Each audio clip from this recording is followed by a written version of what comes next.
ನೋಡಿ ನಮ್ಮ ಕೋಳಿಗಳೆಲ್ಲ ತುಂಬ ಆ್ಯಕ್ಟಿವ್ ಆಗಿದೆ ಎಲ್ಲ. ಸೊ ಇದರಲ್ಲಿ ಒಂದು ಕೋಳಿಗೆ ಮಾತ್ರ ಆ ಥರ ಡಿಸೀಸ್ ರೋಗ ಬಂದಿದೆ. ಅದು ಯಾವ ರೋಗಪ್ಪ ಅಂದರೆ ಈ ಕಣ್ಣ ಹತ್ರ. ಹಾಯ್, ನಮಸ್ತೆ ಎಲ್ಲರೂ, ಹೇಗಿದ್ದೀರಾ? ತುಂಬ ಚೆನ್ನಾಗಿದ್ದೀರಾ ಅಂತ ಕೇಳ್ತೀನಿ. ಹಾಗೆಯೇ ವೆಲ್ಕಮ್ ಬ್ಯಾಕ್ ಸ್ಮೈಲಿ ಫ್ರೆಂಡ್ 24. ನೋಡಿ ನಮ್ಮ ಕೋಳಿಗಳ ಕಡಿಮೆ ಆಗಿದೆ, ಕೊಟ್ಬಿಡಿ ಸುಮಾರು. ಸೊ ಇವತ್ತಿನ ಟಾಪಿಕ್ ಏನಪ್ಪ ಅಂದರೆ, ಏನು ವಿಷಯ ಮಾತಾಡಲಿಕ್ಕೆ ಬಂದಿದ್ದೀನಿ ಅಂದರೆ, ನೋಡ್ತಿರ್ಬೋದು ಒಂದು ಮಂತಿದೆ ಅಂದ್ಕೊಳ್ಳಿ ಕ್ಲೈಮೇಟ್ ಯಾವ ರೀತಿ ಇದೆ. ತುಂಬ ಕೋಲ್ಡ್ ಇದೆ, ತುಂಬ ತಣ್ಣಿ ಚಳಿ ಇದೆ. ಸೊ ನಾಟಿ ಕೋಳಿ ಸಾಕಿರೋದು ತಪ್ಪದೇ ವಿಡಿಯೋ ನೋಡಿ. ಏನಕ್ಕೆ ಅಂದರೆ ಒಂದು ಇನ್ಫಾರ್ಮೇಷನ್ನು ಕೊಡೋಣ ಅಂತ. ಸೊ ಕೆಲವೊಂದು ರೋಗ ಬರ್ತಿದೆ ಕೋಳಿಗಳಿಗೆ. ಸೊ ಇವಾಗ ನನ್ನ ಫ್ರೆಂಡು ಕೂಡ ಒಬ್ಬರು ಕಾಲ್ ಮಾಡಿದರು. ಅವ್ರದ್ರ ಒಂದು 500 ನಾಟಿ ಕೋಳಿ ಸಾಕಿದರೆ ಅದರಲ್ಲೇ ಒಂದು 50ರಿಂದ 100 ಕೋಳಿಗೇನೋ 50 ಅನ್ಕೊಳ್ಳಿ, ಒಂದು 50 ಕೋಳಿ ತನಕ ರೋಗ ಬಂದಿದೆ. ಅದು ಯಾವ ರೋಗ, ಯಾವ ರೀತಿ ಬರುತ್ತೆ ಅನ್ನೋದನ್ನು ಕಂಪ್ಲೀಟ್ ವೀಡಿಯೋದಲ್ಲಿ ತೋರಿಸ್ಕೊಡ್ತೀನಿ, ವೀಡಿಯೋದಲ್ಲಿ ಹೇಳ್ತೀನಿ. ಯಾರಾದರೂ ಹೊಸಬ್ರು ನನ್ನ ವೀಡಿಯೋ ನೋಡ್ತೀರಾ ಸಬ್ಸ್ಕ್ರೈಬ್ ಮಾಡ್ಕೊಳ್ಳಿ. ಹಾಗೆ ನನ್ನ ಹಿಂದೆ ವೀಡಿಯೋಸ್ ನೋಡಿ ಗೊತ್ತಾಗುತ್ತೆ ನಿಮಗೆ. ಪ್ರತಿಯೊಂದು ನಮ್ಮ ನಾಟಿ ಕೋಳಿ ಬಗ್ಗೆ ತಿಳಿಸ್ಕೊಟ್ಟಿದ್ದೀನಿ. ಹಾಗೆಯೇ ಅದು ಯಾವುದಪ್ಪ ರೋಗ ಅಂದರೆ, ಕೋಳಿಗಳು ತುಂಬ ಕೋಲ್ಡ್ ಆಗುತ್ತೆ ಈ ಟೈಮಲ್ಲಿ. ಆ ಕೋಲ್ಡ್ ಆಗ್ತು ಅಂದರೆ ಕೋಳಿ ಮರಿಗೇನಾದ್ರು ಬಂತು ಅಂದರೆ 1 ಮಂತು 2 ಮಂತ್ ಮರಿಗೆ ಬಂತು ಅಂದರೆ ಮರಿಗೆ ಯಾವುದೇ ಕಾರಣಕ್ಕೂ ಉಳ್ಕೊಳ್ಳಲ್ಲ, ಸತ್ತೋಗುತ್ತೆ.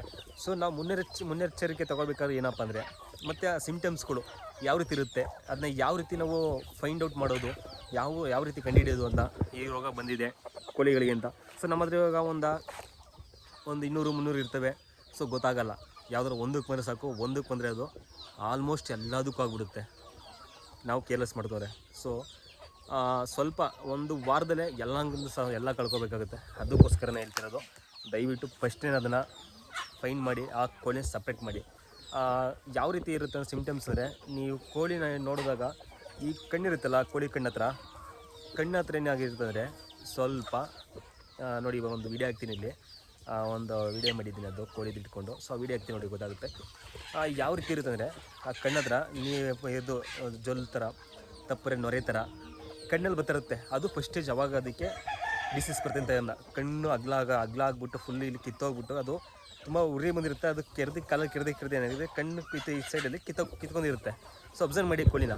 ಸೊ ಆ ಥರ ಅಬ್ಸರ್ವ್ ಮಾಡಿದಾಗ ಕಣ್ಣಲ್ಲಿ ಯಾವುದ್ರೂ ನೊರೆ ಬರ್ತಾ ಇರುತ್ತೆ. ಆ ಕೋಳಿನ ಇಮಿಡಿಯೇಟ್ಲಿ ನಿಮ್ಮ ಕೋಳಿ ಫಾರ್ಮಿಂದನೇ ಸಪ್ರೇಟ್ ಮಾಡಿ ದೂರ ಇಡಿ. ಇಲ್ಲಾಂದರೆ ನಿಮ್ಮ ಕೋಳಿಗಳು ಇರುತ್ತಲ್ಲ, ಆ ಕೋಳಿಯಿಂದನೇ ಸಪ್ರೇಟ್ ಮಾಡಿ. ಮರಿ ಬಂತು ಅಂದರೆ ಮರಿಗಳು ಕೂಡ ಸಪ್ರೇಟ್ ಮಾಡಿ. ಏನಕ್ಕೆ ಅಂದರೆ, ಆ ಒಂದು ಕೋಳಿಯಿಂದ ಎಲ್ಲ ಕೋಳಿಗೂ ಸ್ಪ್ರೆಡ್ ಆಗ್ಬೋದು. ಯಾವ ರೀತಿ ಸ್ಪ್ರೆಡ್ ಆಗುತ್ತೆ ಅಂದರೆ, ಅದು ಇವಾಗ ನೋಡಿ, ಅದು ನೊರೆ ಹರಿತಾ ಇರ್ತದೆ, ಸುಮ್ಮನೆ ನೊರೆ ಬರ್ತಾನೆ ಇರುತ್ತೆ, ಕ್ಯೂ ಬರ್ತಾ ಇರುತ್ತೆ. ಅದು ನೀರು ಕುಡಿತದ ಹೋಗ್ಬಿಟ್ಟು. ಸೊ ಆ ನೀರುಗಳು ಕಿಲ್ದಾಗ ಅದರಲ್ಲಿ ಇರೋ ಬ್ಯಾಕ್ಟೀರಿಯಾಸ್ಗಳೆಲ್ಲ ಆ ಮರಿ ಕೋಳಿಗೆ ಆಗಲಿ ಬೇರೆ ಕೋಳಿಗೆಲ್ಲ ಅಂಟ್ಕೊಳ್ಳುತ್ತೆ. ಇಮ್ಯುನಿಟಿ ಪವರ್ ಚೆನ್ನಾಗಿತ್ತು ಅಂದರೆ ಏನೂ ಆಗಲ್ಲ, ಕೋಳಿ ಚೆನ್ನಾಗಿ ಕ್ಯೂರ್ ಆಗ್ತವೆ. ಬಟ್ ಅದರಲ್ಲಿ ಪವರ್ ಕಡಿಮೆ ಆಯಿತು ಅಂದರೆ ಡೆಫಿನೆಟ್ಲಿ ಸತ್ತೋಗುತ್ತೆ. ನಮ್ಮದು ಒಂದು ಸತ್ತಾಗಿದೆ ಕೋಳಿ ಆ ಥರ ಆಗಿ. ಅದು ಯಾವಾಗ ಸತ್ತೈತೆ ಅಂತ ಗೊತ್ತಿಲ್ಲ. ಸೊ ಒಟ್ಟಿನ ಸತ್ತಾಗಿದೆ. Be careful. ಯಾರಾದರೂ ಕೂಡ ನಾಟಿ ಕೋಳಿ ಸಾಕೋರಿದ್ರೆ ದಯವಿಟ್ಟು ನಿಮ್ಮ ಕೋಳಿಗಳಲ್ಲಿ ಒಂದು 50 ಇದೆಯಾ 100 ಇದೆಯಾ ಒಂದು ಸತಿ ಕ್ರಾಸ್ ಚೆಕ್ ಮಾಡ್ಕೊಳ್ಳಿ, ನೋಡ್ಕೊಳ್ಳಿ ಯಾವ್ದು ಡಿಸೀಸ್ ಬಂದಿದೆಯಾ ಅಂತ. ಏನಕ್ಕೆ ಒಂದು ಸತಿ ಕೋಳಿ ಡಿಸೀಸ್ ಗೊತ್ತಂದರೆ ಎಲ್ಲ ಕೋಳಿಗೆ ಹರಡೋ ಚಾನ್ಸಸ್ ತುಂಬ ಇದೆ. ಅದನ್ನು ನೋಡ್ತಿರ್ಬೋದು. ಇನ್ನೊಂದು ವೀಕಲ್ಲಿ ತುಂಬ ಕ್ಲೈಮೇಟು ತುಂಬ ಚಳಿ ಜಾಸ್ತಿ ಆಗುತ್ತಂತೆ. ಅದರಿಂದ ಹೇಳ್ತಿದ್ದೀನಿ, ನಮ್ಮ ಕೋಳಿಲಿ ಒಂದು 2 ಬಂದಿತ್ತು, ಸಪ್ರೇಟ್ ಮಾಡಿದ್ದೀನಿ ಕೋಳಿಗಳನ್ನು. ನೋಡ್ತಿರ್ಬೋದು ನಮ್ಮ ಕೋಳಿಗಳು ಯಾವ ರೀತಿ ಇದೆ ಅಂತೆಲ್ಲ. ಆ್ಯಕ್ಟಿವ್ ಇದೆ, ಪರವಾಗಿಲ್ಲ. ಅದಕ್ಕೇನಪ್ಪ ಮಾಡಬೇಕಂದ್ರೆ, ಆ ಥರ ಬಂದಾಗ ಸಿಪ್ಲೆಕ್ಸ್ ಅಂತ ನಾನೊಂದು 5 ಡ್ರಾಪ್ ಯೂಸ್ ಮಾಡ್ತೀನಿ ಆ ಕೋಳಿಗಳಿಗೆ. ಅದನ್ನು ದಿನಕ್ಕೆ ಒಂದು 3 ಟೈಮ್ಸು, ಬೆಳಿಗ್ಗೆ ಮಧ್ಯಾಹ್ನ ಸಂಜೆ ಒಂದು 3 ಟೈಮ್ಸ್ ಕಣ್ಣಿಗೆ 5 ಡ್ರಾಪ್. ಅದನ್ನು ಮನುಷ್ಯರು ಕೂಡ ಯೂಸ್ ಮಾಡ್ತಾರೆ, ಪ್ರಾಣಿ ಕೂಡ ಯೂಸ್ ಮಾಡ್ತಾರೆ. ಅದನ್ನ ಯೂಸ್ ಮಾಡ್ಬೋದು. ಕ್ಯೂರ್ ಆಗುತ್ತೆ. ನನ್ನ ಕೋಳಿಗೆ ಆಲ್ಮೋಸ್ಟ್ ಕ್ಯೂರ್ ಆಗಿದೆ. ನಾನು ಹಿಂದೆ ಒಂದು ವೀಡಿಯೋದಲ್ಲಿ ಮಾಡಿದ್ದೀನಿ, ಅದು ಕೂಡ ನೋಡಿ. ಯಾವುದು ಸಿಪ್ಲೆಕ್ಸ್ ಯಾವ ರೀತಿ ಇರುತ್ತೆ, ಯಾವ ರೀತಿ ಹಾಕೋದು ಅಂತೆಲ್ಲ ಕೂಡ ಅದನ್ನ ಯೂಸ್ ಮಾಡಿ, ಖಂಡಿತ ಕ್ಯೂರ್ ಆಗುತ್ತೆ. ಸೊ ಅದಕ್ಕಿಂತ ಮುಂಚೆನಪ್ಪ ಅಂದರೆ, ನಾವು ಶೆಡ್ಡು ಇವಾಗಂತೂ ಕೋಳಿಗಳು ಬೆಚ್ಚಗಿರಬೇಕು, ಶೆಡ್ನ ಕ್ಲೀನ್ ಮಾಡ್ತಿರ್ಬೇಕು, ಗಲೀಜನ್ನು ಇಟ್ಕೋಬಾರ್ದು. ಮತ್ತು ಕೋಳಿಗೆ ಇಟ್ಟಾಗ ನೀರುಗಳನ್ನ ಅಲ್ಲೆಲ್ಲ ಚೇಂಜ್ ಮಾಡ್ತಾರೆ. ಯಾವುದೇ ಕಾರಣಕ್ಕೂ ನೀರನ್ನ ಗಲೀಜು ನೀರು ಇಡಕ್ಕೆ ಹೋಗ್ಬಿಡಿ ಕೋಳಿಗಳ ಹತ್ರ. ಇಲ್ಲ ಅಂದರೆ ನಾವು ನಿಜ ಕೋಳಿಗಳನ್ನ 2 ವರ್ಷ 3 ವರ್ಷ ಹಾಕ್ಬಿಟ್ಟು ಕಳ್ಕೊಬೇಕಾಗುತ್ತೆ. ಇವು ಬರ್ತೀರಾ, ಇವು ನಮಗೆ ಚಳಿ ತಡೆಯೋಕ್ಕಾಗ್ತಲ್ಲ, ಇನ್ನು ಕೋಳಿಗಳು ತಡೀತಾವೆ ಹೇಳಿ ಅಲ್ವಾ. ಸೊ ಅದರಿಂದ ಹೇಳ್ತಿದ್ದೀನಿ. ಹಾಗೆಯೇ ನೋಡಿ, ಈಗ ನಮ್ಮ ಹುಂಜ ಇದೆಯಲ್ಲ, ಬ್ಲ್ಯಾಕ್ ಹುಂಜ ಕಾಣಿಸ್ತಿದೆಯಾ, ಅದಕ್ಕಷ್ಟೇ ಡಿಸೀಸ್ ಬಂದಿದೆ. ಯಾವ ರೀತಿಯಪ್ಪ ಅಂದರೆ, ತಲೆಯಲ್ಲೆಲ್ಲ ನೋಡಿ, ಅದು ತೋರಿಸ್ಕೊಡ್ತೀನಿ ನೋಡಿ ತಲೆಯಲ್ಲಿ ಯಾವ ರೀತಿ ಆಗಿದೆ ಅಂತ. ನನಗೆ ಇದು ಫಸ್ಟ್ ಟೈಮು ಈ ಥರ ಡಿಸೀಸ್ ನನ್ನ ಕೋಳಿಲಿ. ನನ್ನ ಇಷ್ಟು 3 ವರ್ಷದಲ್ಲಿ ನಮ್ಮ ಕೋಳಿಗೆ ಈ ಥರ ಆಗಿರೋದು ಇದು ಫಸ್ಟ್ ಟೈಮು. ಈ ಥರ. ಬಟ್ ಯಾವ ಥರ ಇದು ಏನಂತ ಗೊತ್ತಾಗ್ತಿಲ್ಲ, ಕಜ್ಜಿನ ಇಲ್ಲ ಬೇರೆ ಅಂತ. ನೋಡಿ ಮಸಾಲೆ ಯಾವ ರೀತಿ ಆಗಿದೆ. ಸೊ ಇದನ್ನು ನಾನು ಏನು ಮಾಡ್ಬೇಕಂದ್ರೆ ಸಪ್ರೇಟ್ ಮಾಡಬೇಕಂತ ಇವತ್ತೇ ಡಿಸೈಡ್ ಮಾಡಿದ್ದೀನಿ.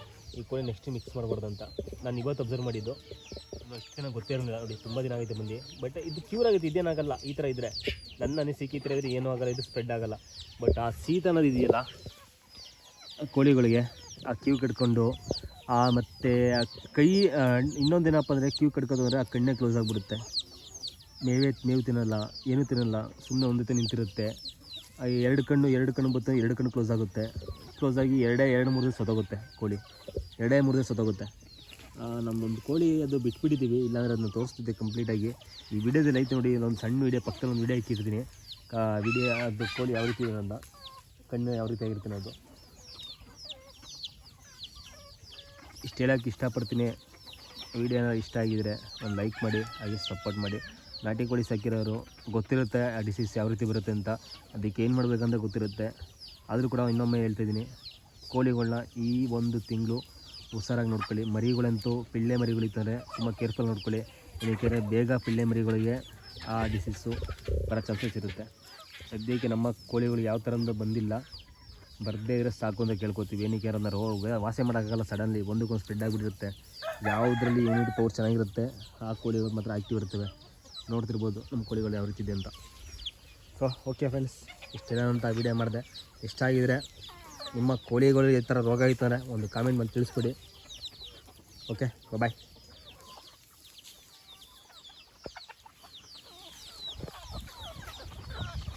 ನಾನು ಅವಾಗಲೇ ಹೇಳಿದ್ನಲ್ಲ ಶೀತ ಯಾವ ರೀತಿ ಆಗ್ತಿರುತ್ತೆ ಕಣ್ಣು ಅಂತ. ನೋಡ್ಕೊಳ್ಳಿ, ಒಂದು ಹುಂಜ ತೋರಿಸ್ತೀನಿ ನಮ್ಮದು. ಈ ಹುಂಜ ನೋಡಿ ಕಣ್ಣು ಯಾವ ರೀತಿ ಇದೆ, ಆ್ಯಕ್ಟಿವ್ ಆಗಿದೆ.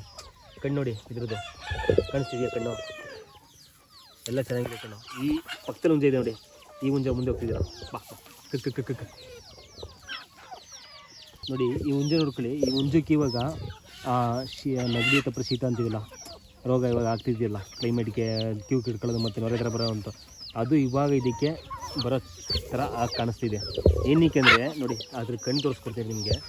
ಆ ಹುಂಜಿಂದು ಒಟ್ಟಕ್ಕೆ ಸಿಕ್ತಲ್ಲ ಕೈಗೆ ಇಟ್ಕೊಳ್ಳೋಕೆ ಬರಲೇಬೇಕು. ಒಂದು ಸೈಡ್ ಕಣ್ಣು ನೋಡ್ಕೊಳ್ಳಿ ಹಿಂಗೇನೆ ಯಾವ ರೀತಿ ಇದೆ. ಇನ್ನೊಂದು ಸೈಡ್ ಕಣ್ಣು ನೋಡಿ ಗೊತ್ತಾಗುತ್ತೆ. ನೋಡಿ ಈ ಸೈಡ್ ಕಣ್ಣು ನೋಡಿ ಕಾಣಿಸ್ತಿದೆ, ಈ ಸೈಡ್ ಕಣ್ಣು.